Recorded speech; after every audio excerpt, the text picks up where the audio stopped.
नमस्कार मित्रांनो, अस्सलाताची चव या मराठी यूट्यूब चॅनलमध्ये तुम्हा सर्वांचं स्वागत आहे.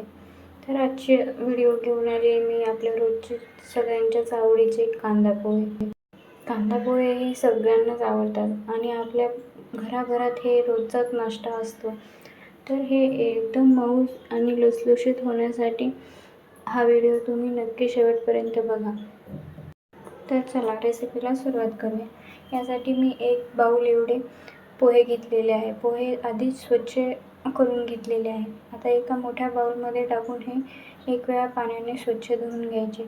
इथे लक्षात ठेवण्याची गोष्ट ही आहे की पाणी जास्त घ्यायचे नाही. पोहे मुरतील एवढेच पाणी घ्यायचे.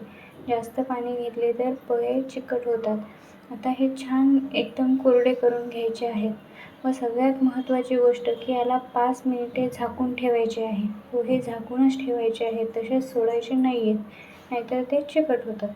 आता यासाठी लागणारे साहित्य बघूया. इथे मी 1 मध्यम आकाराचा कांदा चिरून घेतलेला आहे. 3-4 हिरव्या मिरच्या चिरून घेतलेल्या आहेत. थोडासा कढीपत्ता, थोडासा कोथिंबीर व 1-2 चम्मच शेंगदाणे घेतलेले आहेत. आता गॅसवर कढई ठेवून त्यामध्ये 1 मोठा चम्मच एवढे तेल घालायचे आहे. अजून एक टिप मित्रांनो, पोह्यामध्ये कधीही तेल जास्त घालू नका, नाहीतर पोहे चांगले लागत नाहीत. तर तेल चांगले गरम झाले की त्यामध्ये अर्धा चम्मच मोहरी घालायची आहे. मोहरी चांगली तडतडली की अर्धा चम्मच जिरे घालायचे आहे. आता आपण घेतलेला कढीपत्ता घालून घ्यायचा आहे. कढीपत्ता नसला तर चालतो, पण कढीपत्त्याने खूप छान चव येते पोह्यांना. आता यामध्ये आपण शेंगदाणे घालूयात व हेही छानसे तेलामध्ये परतून घेऊयात. पोह्यामधील मुख्य पदार्थ शेंगदाणे हा आहे आणि कांदा. पोह्यामध्ये शेंगदाणे असले तरच पोहे छान लागतात. आता शेंगदाणेही छान परतले गेले. आता आपण कांदा परतून घेऊया. कांदा एकदम करपेपर्यंत परतायचा नाही. 2-3 मिनिटे मध्यम आकारावर परतून घ्यायचा आहे.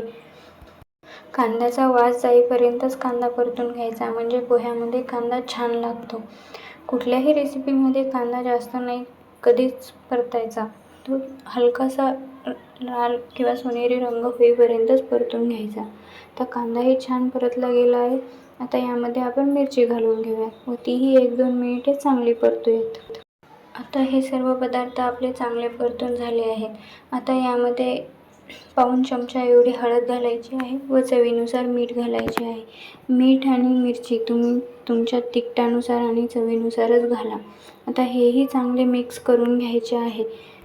तुम्ही हळद आणि मीठ आपल्या सुकवलेल्या पोह्यामध्येही घालू शकता, पण असे तेलामध्ये घातले तर छान लागतात. आता आपल्याला पोहे टाकून घ्यायचे आहेत व हे 2-3 मिनिटे चांगले तेलामध्ये परतून घ्यायचे आहेत, म्हणजे आपले सर्व पदार्थ याला एकजीव होतील आणि पोह्याला हळद आणि मीठही बरोबर व्यवस्थित मिक्स होईल. मित्रांनो, तुम्ही जर माझ्या या पद्धतीने पोहे केले तर खरंच तुम्हाला नक्की आवडतील.